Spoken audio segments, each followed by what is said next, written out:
தொண்டாமுத்தூர் அருகே காதலிக்க மறுத்த இளம்பெண்ணின் வீட்டின் மீது ரவுடி கும்பல் பெட்ரோல் குண்டு வீசி சம்பவத்தின் சிசிடிவி காட்சிகள் வெளியாகி அதிர்ச்சியை ஏற்படுத்தியுள்ளன.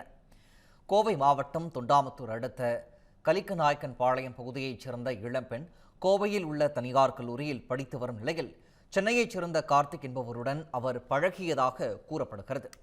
இதற்கிடையே கார்த்திக் மீது பல்வேறு குற்ற வழக்குகள் இருப்பதை அறிந்த இளம்பெண் அவருடனான பழக்கத்தை முற்றிலும் துண்டித்துக் கொண்டுள்ளார்.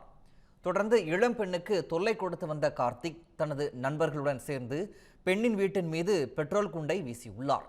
இதில் வீட்டின் முன்பகுதியில் உள்ள செருப்பு ஸ்டாண்ட் தீப்பிடித்து எரிந்து சேதமடைந்தது. இந்த தீ விபத்தில் யாருக்கும் காயம் ஏற்படாத நிலையில் சம்பவம் குறித்து போலீசார் வழக்கு பதிவு செய்து விசாரணை நடத்தி வருகின்றனர். மேலும் தப்பியோடிய கார்த்திக் உள்பட 4 பேரை போலீசார் தேடி வரும் நிலையில் பெண்ணின் வீட்டின் மீது பெட்ரோல் குண்டு வீசப்பட்ட சம்பவத்தின் காட்சிகள் இணையத்தில் வெளியாகியுள்ளன.